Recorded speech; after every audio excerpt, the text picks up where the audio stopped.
promoting today is the fourth book in this series that started with The Boyfriend List. And The Boyfriend List is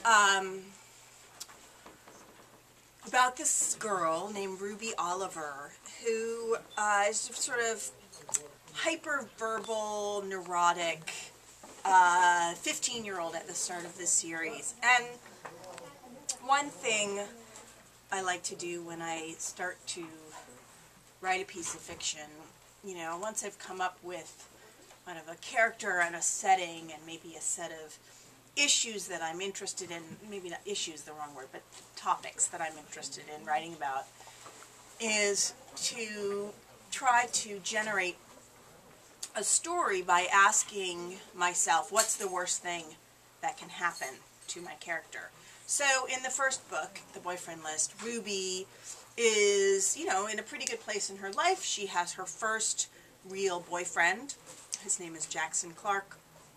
And she has a set of friends, her best friend Kim, and then Cricket and Nora, and she has this whole little community. She's at a prep school in Seattle.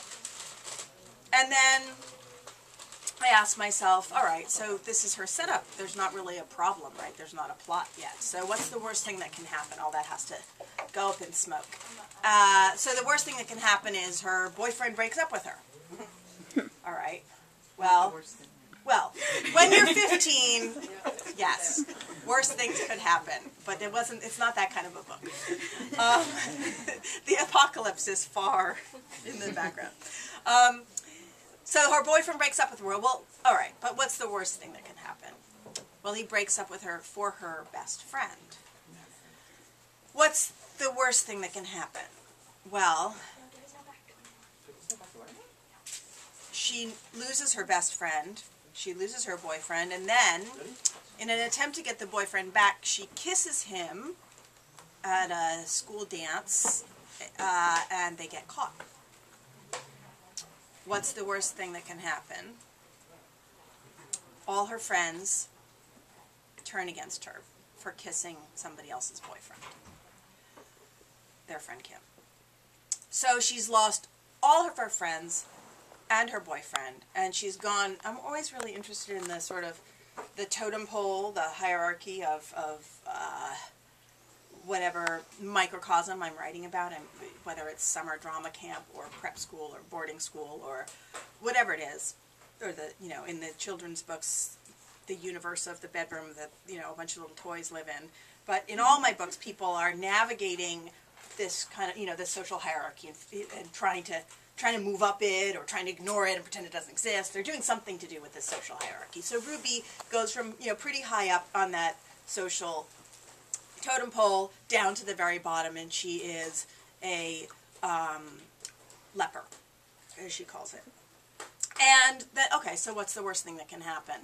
Well, not only has she lost all of her friends and her best friends, but she begins to have panic attacks, and her heart is pounding, and she's hyperventilating, and she feels like she's going to die, but it's just all mental. She's not dying.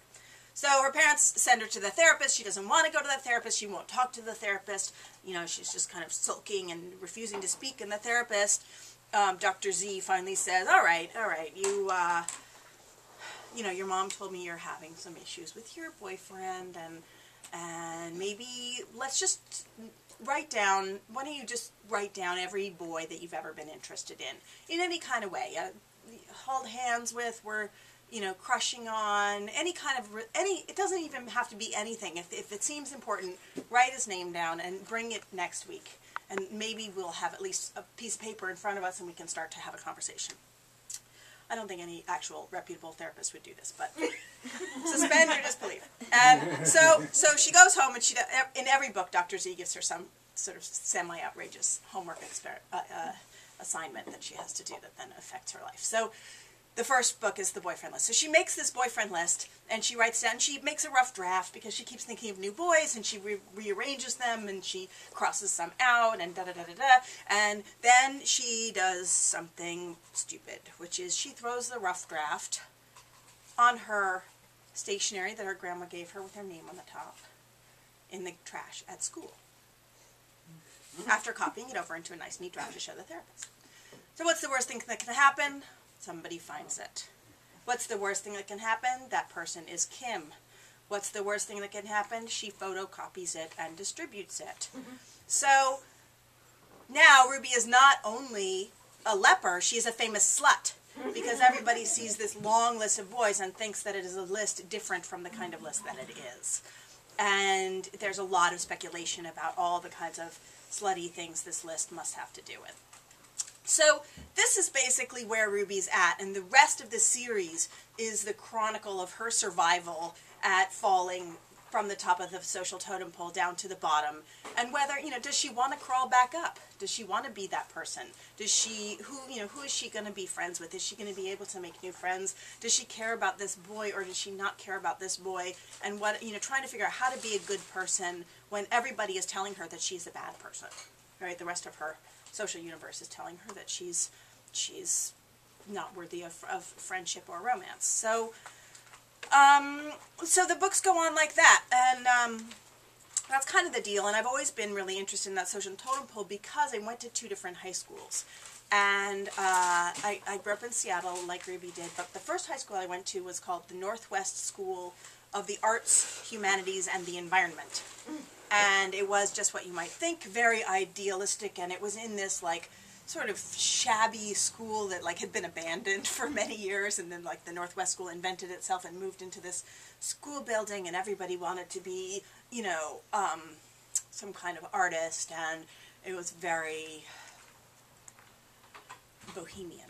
And at this school, which I was dying to go to, I just thought it was going to be like Fame, and some kind of performing arts dream of awesomeness. And instead, I actually found myself so unpopular that if I sat down next to people, they would move away at lunchtime. And I was just really very isolated there, and I just could not, like, find my people at all. So my sophomore year, I got motivated to apply elsewhere, and one of the places I applied was this school called Lakeside, which was the big prep school that wealthy people sent their kids to. And I had gone to Northwest School on scholarship. I would also be going to Lakeside on scholarship, but it was a very different population. This is like, well, it's a lot like Tate Prep in The Boyfriend List, only just not as evil. So it had this big, beautiful, campus with different, had the language arts building and the science building and the different buildings, and fields for people who were kicking balls around and stuff, and sporty, people rowing crew and stuff. So I got into my head to go to the school, and I got myself in. And my parents were very, very anxious about sending me to this school because, if the bohemians wouldn't befriend me, then the preppies were going to eat me alive, for sure, right? But I was determined to get myself out of the Northwest School. So I go off to Lakeside, and it was a very strange experience because I just arrived and I made friends.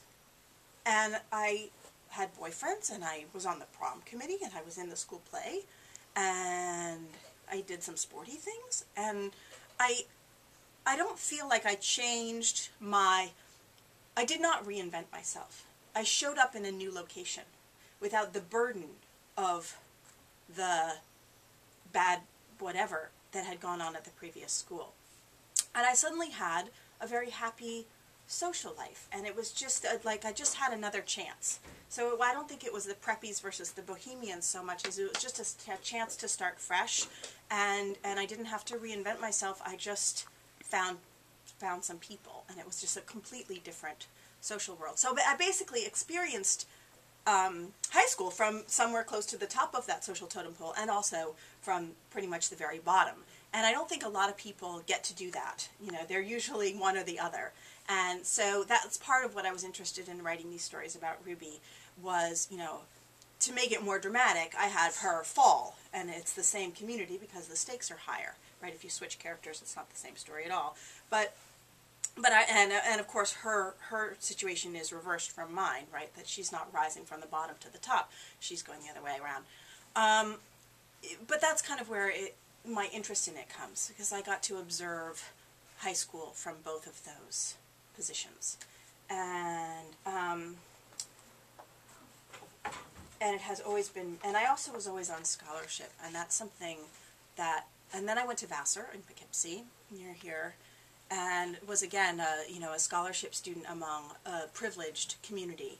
And so I've always been interested in writing about that kind of privileged community, and that's a lot of what The Disreputable History of Franklin Landau Banks is about. Having sort of one foot in and one foot out, being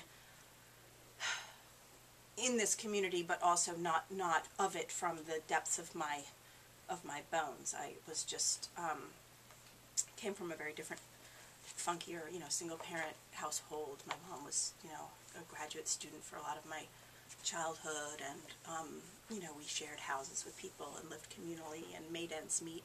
Didn't have a lot of furniture and stuff like that. So, so it's similar, right, to what I was saying about high school, is like looking at